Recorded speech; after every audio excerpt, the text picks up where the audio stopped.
예, 이전 시간에서는 우리가 디리실리 프로세스라는 것을 이용해서 K라는 것을 우리가 없이 어떻게 보면 데이터가 K를 정할 수 있게끔 만들어주는 과정을 거쳤습니다. 이제 그것을 일반적인 가우시안 믹스처 모델의 대신으로 디리실리 프로세스 믹스처 모델이라는 얘기로 DPMM이라는 얘기로 우리가 만들어 보았습니다.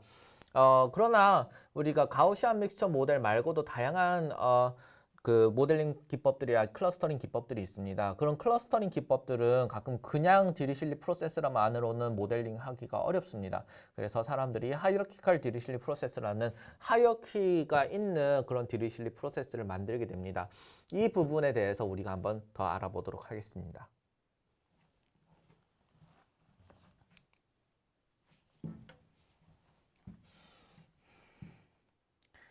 자, 하이어리키컬 디리실리 프로세스가 왜 필요한지부터 알아보도록 하겠습니다.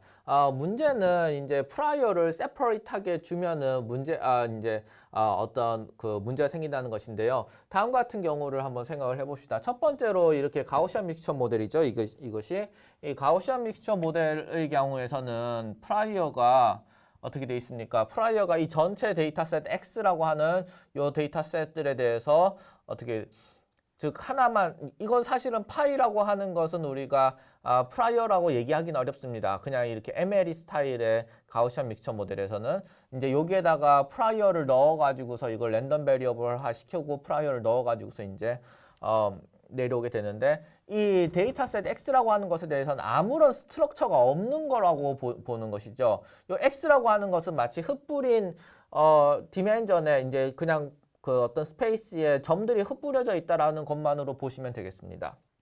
그래서 여기에는 데이터 인스턴스들 간에 아무런 관계도 없고 그런 데이터들에 대한 스트럭처가 없다. 요거는 어떤 모델이 되겠습니까? 예, 이거는 여러분들이 잘 아는 우리 LDA가 되겠습니다. 이 LDA 같은 경우에서는 어떤 것이 있겠습니까? 이 LDA 같은 경우는 이 가우시안 믹스처 모델과 같이 이제 데이터셋에 아무런 구조화가 없는 경우와는 좀 다른 상황이 되겠습니다. LDA는 코퍼스에 대한 어떤 텍스트, 코퍼스에 대한 소프트 클러스터링이 됩니다. 이런 소프트 클러스터링이 되다 보니 코퍼스에 대한 스트럭처를 잘 나타내고 있습니다. 이것의 스트럭처라 함은 마치 이렇게 되어 있는 것이죠. 문서가 있고 또 다른 문서가 하나 더 있습니다. 도큐먼트 1, 도큐먼트 2가 있고 여기에 뭐 A라는 단어, B라는 단어, C라는 단어, 또다시 A라는 단어, B라는 단어, D라는 단어가 나와 있습니다. 또 다른 문서에서는 C라는 단어, D라는 단어, E라는 단어, 또다시 D라는 단어, E라는 단어 뭐 이런 식으로 문서가 두두두두두두 이렇게 나와져 있습니다.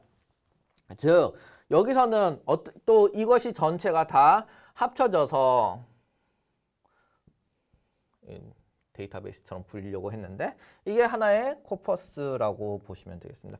즉 이전에는 여기서 이 X라고 하는 것에 대해서는 아무런 그 구조라는 것이 없었습니다. 이것은 그냥 X라는 점들의 임의의 스페이스에 대한 X라는 점들의 집합이라고 보실 수 있겠습니다. 요거 같은 경우에서는 결국 궁극적으로 우리가 가진 데이터는 뭡니까? 예, 맞습니다. 여기 있는 W가 우리가 궁극적으로 가지게 되는 데이터입니다. 하지만 그 W라는 데이터가 여기 있는 단어 하나, 둘, 셋 이렇게 두두두 가는 여기도 이렇게 많은 데이터가 될 것인데 이렇게 많은 데이터들이 도큐먼트 1, 도큐먼트 2 이런 식으로 구조화가 돼 있다는 것이 되겠습니다. 구조화가 돼 있고 이 도큐먼트를 묶어가지고서 하나의 데이터베이스로 만들어져 있다라고 하는 그런 스트럭처가 있습니다. 그래서 우리가 다루는 많은 데이터들은 사실 이런 스트럭처 되어 있는 데이터들이 많은 경우가 있습니다. LDA 같은 경우에서는 마찬가지로 여기서 우리 소개했던 것과 같이 corpus 도큐먼트에 대한 스트럭처가 있고 이것은 기본적으로 hierarchical 스트럭처입니다. 왜 그렇습니까? 그 속에 있는 데이터 인스턴스 워드 하나가 하이어키를 이루고 있고 그 위에 있는 하이어키는 문서 또 그 위에 있는 하이어키는 바로 이 corpus가 되는 것이 되겠습니다. 이런 hierarchical 스트럭처를 가지고 있습니다. 자, 우리가 finite dimension을 가진 클러스터링 예를 들면 K가 정해져 있는 LDA 같은 경우에서는 이런 경우에는 이게 뭐 나름대로 괜찮은 우리가 프라이어가 세퍼레이트 되어 있다라는 문제가 그렇게 크게 이제 일어나지는 않습니다. 왜냐하면 다음과 같은 상황을 생각을 해봅시다. 여기서 우리가 이 디리실리 디스트리뷰션이 되겠다, 그죠? 이 디리실리 디스트리뷰션이 되고 여기 있는 플레이트 로테이션을 우리가 밑에와 같이 이제 풀어서 내볼 수 있는데 베타 쪽은 넣진 않았습니다. 어쨌든 여기는 풀어서 내볼 수 있는데 이걸 어떻게 푼 것이 되겠습니까? M이 맥시멈 M이 2개라고 생각을 하고 문서 하나, 문서 둘 이렇게 풀어본 상황이 되겠습니다. 이렇게 풀어본 상황이 돼 있는데 여기서 이 알파라고 하는 이 프라이어 값은 이 프라이어를 제공해 줄 수 있는 이 디스트리뷰션에서 보면 디리실리 디스트리뷰션으로 되어 있는데 하나의 세타 1이라고 하는 것은 요 알파를 통해서 디리실리 알파를 통해서 샘플링하면 뭐 다음과 같이 0.1, 0.2, 0.7이라고 하는 특정한 프라이어가 나오고 또 다른 쪽에서는 0.4, 0.3, 0.3이면 또 다른 프라이어가 나온다고 이렇게 생각을 해 봅시다. 이렇게 생각을 해 봤을 경우에서는 그러면 이 디멘전으로 디멘전으로 한번 생각을 해봅시다. 여기서는 특정한 토픽 디멘전 하나인 것이고 요것도 토픽 디멘전 두 번째인 거 토픽 디멘전 세 번째가 되는 것입니다. 즉 토픽 디멘전 하나, 둘, 세 개가 되는 것이고 여기서도 나름대로 토픽 디멘전 하나, 둘, 세 개가 있습니다. 즉 코퍼스 레벨에서는 토픽 디멘전이 자연스럽게 이렇게 쉐어가 되어져 있습니다. 왜냐하면 파이나이트한 공간 속에 있는 것이기 때문에 이것은 컨티뉴어스 인피니트한 공간 속에 있는 것이 아니기 때문에 그렇습니다. 그러나 우리가 만약에 그래서 사실은 우리가 파이나이트한 초이스들이 존재하고 있기 때문에 이 초이스들을 아톰이라는 말로 쓴다고 하면은 그러면 이것은 오버래핑 얼마든지 할 수 있겠고 이것은 시멘티컬한 미닝을 가진 클러스터링이 나중에 발전할 수 있는 여지를 가지고 있습니다. 왜냐하면은 각 디멘전들이 특정한 클러스터로 만날 수 있도록 지금 쉐어되어 있기 때문에 그렇습니다. 근데 이 인피니트한 모델에서 문제가 발생하는 것입니다. 이 인피니트한 모델에서는 아톰들 간에 제로 오버랩이 있을 수 있습니다. 왜 제로 오버랩이 있을 수 있습니까? 자, 여기서 이렇게 디멘전이 하나, 둘, 세 개가 있다고 했는데 이것들이 사실은 예전에서 이제 우리가 이런 뷰로 봤을 때는 어땠습니까? 요 뷰로 봤을 때는 이렇게 베이스 디스트리뷰션, 컨티뉴어스한 베이스 디스트리뷰션에서 특정한 경우들이 샘플링된 사례라고 보았습니다. 그렇다면은 특정한 경우가 샘플링된 사례가 쉐어되지 않고 베이스 디스트리뷰션이라는 거는 이 디리실리 디스트리뷰션의 디멘전 찍어져 있는 거와는 다르기 때문에 우리가 이렇게 디멘전 지금 찍혀져 있는 것들은 여기서 샘플링으로 나오게 됩니다. 근데 이 컨티뉴어스한 상황에서 여기 한번 샘플링 됐다고 해가지고 다음번에 또다시 여기가 또 샘플링 될 거라는 보장이 있느냐 하면 그게 쉽지가 않다는 겁니다. 그 확률이 너무 떨어진다. 거의 제로다.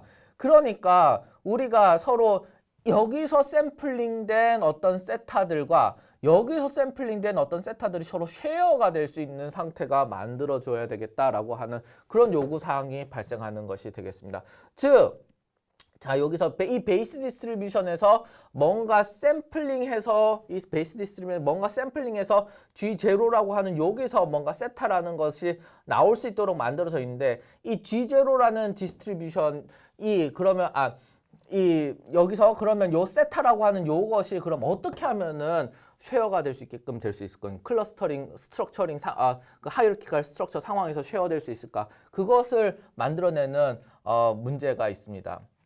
그래서 그거를 이제 하기 위해서는 하이어키컬 디리실리 프로세스가 필요하다는 것이 되겠습니다. 해서 이 클러스터링 리절트가 결국에는 어떻게 되겠습니까? 여기서는 한 클러스터, 여기서는 또 다른 클러스터가 되는데 여기 나름대로 디리실리 이걸 DPMM으로 생각하면 여기 나름대로 뭔가 파라미터 샘플링 해가지고 가장 적절한 개수의 어사인먼트를 찾아가지고 어사인 되고 여기서도 또 나름대로 어사인 되겠지만 여기는 어사인먼트 되어 있는 예를 들면 테이블과 여기서 나온 어사인먼트 테이블이 서로 쉐어가 되고 있지 않으니 여기서 나온 주제와 여기서 나온 주제가 서로 연관이 되지 않는다라고 하는 그런 문제가 생겨나게 되는 것입니다. 그래서 클러스터링 리절트가 쉐어가 안 돼 있을 경우 뭐 아톰에 대한 쉐어가 안 되고 그 다음에 프라이어가 이렇게 세퍼릿 되어 있는 상황이라고 하면은 클러스터링 리절트가 하나의 브랜치와 또 다른 브랜치가 서로 다르게 돼버린다라고 하는 이런 문제점이 발생하게 되는 것입니다. 서로 다르게 돼버린다. 그래서 우리는 어느 중간에 있는 예를 들면 알파 역할을 할 수 있는 그런 어떤 디리실리 프로세스에서 뭔가 이 세타라고 얘기를 할 수 있는 아톰들은 샘플링 하고 난 다음에 이 아톰들이 얼마만큼의 비중으로 밑에서 차지가 되고 있는지 어사인 되고 있는지 그거를 다르게 하는 방식으로 하이어키컬 클러스터링을 모델링 해야 되겠다. 어떻게 하면 세타 1과 세타 2를 코릴레이트 해볼 수 있을까? 여기에 대해서 연구가 필요한 것이 되겠습니다.